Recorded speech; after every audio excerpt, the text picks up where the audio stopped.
Welcome back to the newsroom at Locatestock TV. Reports that Microsoft renewed talks to either acquire or invest in Yahoo aided in the market's gain on Friday. The news bureau Reuters Group also made headlines on Friday after word that they may have received a preliminary takeover offer. It's speculated that the financial data provider, Thomson Corporation, is the likely suitor for the British news and information company. Friday's takeover news sent the targeted companies higher. Yahoo rose 2.80 or 9.9%, while Reuters rose 15.84 or 26.9%. And since investors tend to distance themselves from companies doing the acquiring, they sent shares of Thomson down by 28 cents. Meanwhile, shares of Microsoft were also sent lower by 41 cents to $30.56 on Friday.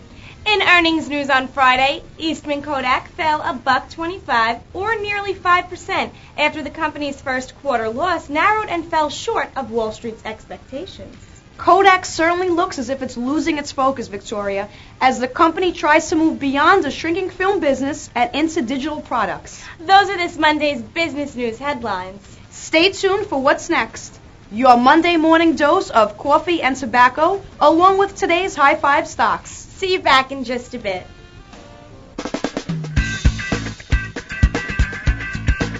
Hello, and welcome to this Monday's High Five segment of Tobacco minus the coffee.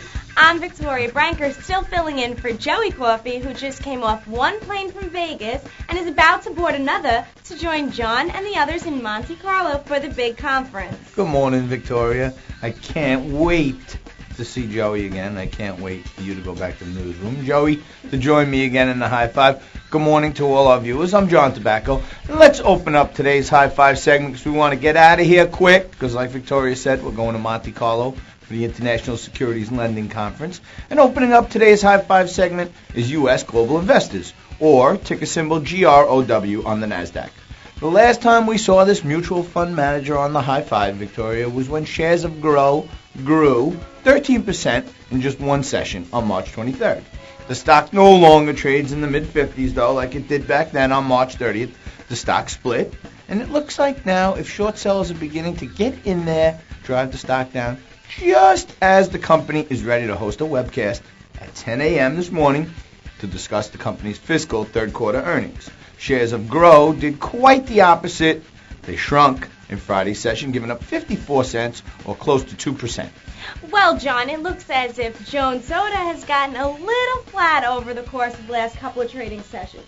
The soda maker was the number 2 stock on Friday, and now it's edged down the ladder to become the number 4 High Five stock today.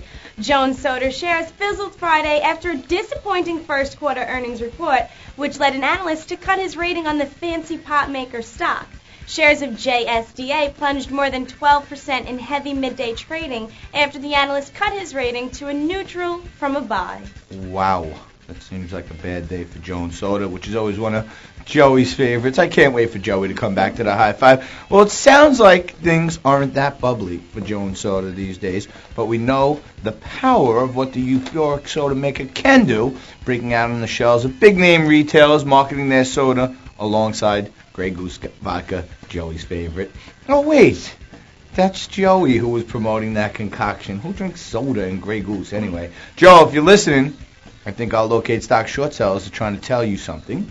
Like maybe it's time to choose a new booze, and I'm sure she will when we're over in Monte Carlo. Anyway, the iShares China Index is the number 3 High Five stock today, and shares of the concentrated Xinhua China Index gained 75 cents in Friday's session to settle close to their all-time high, Victoria, at 110.20.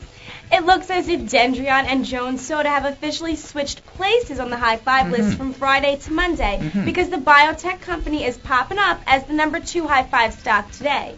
Johnny warned you that you'd be seeing more of the stock in anticipation of May 15th, the day the FDA will give the final rule on the Provenge, the prostate cancer drug. The stock has been on a roll in recent days with shares of DN shooting up 10% in mid-session last Friday. Dendreon has shot up a total of 12.75% since the drug made a return to the show last Friday. All eyes will continue to be on Dendreon as we await the big day.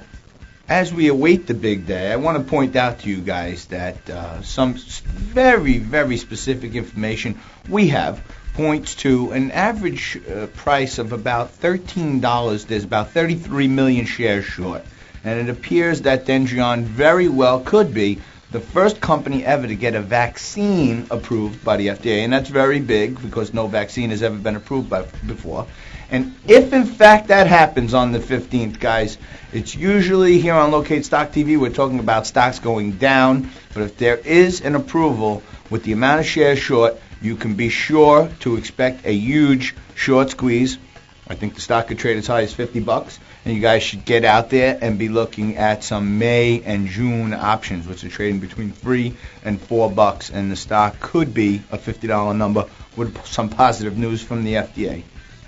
Crocs, on the other hand, is back on the high five list for 2 days in a row now. And the stock is also playing a bit of musical shares in the high five pecking order. The plastic shoe maker, favorite of nurses and doctors all around, was number 5 on Friday and now has blown past 4 others to become the number 1 most frequently located stock for this Monday. The bulls were all over Crocs on Friday, sending shares soaring 20%.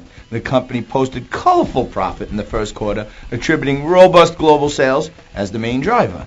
Revenue in the latest period for Crocs, Victoria, was huge. It tripled to 142 million big ones, and these big intraday upswings usually cause our short sellers to want to sell more. Wow. Get your pens out and turn up the volume on those speakers, fellas, because I'm going to be nice and let you in on today's high five lineup one more time. U.S. Global, Jones Soda, the iShares China Index, Dendreon, and Crocs. I'm Victoria Branker, and I'll see you tomorrow. But it's the last you'll be seeing me here in the Locate Stock High Five newsroom for this week, guys. Show may look a little bit different, but we'll be bringing you the High Five tomorrow and the next day and the day after that from Monte Carlo. Bon voyage, everyone. See you from Monte Carlo tomorrow.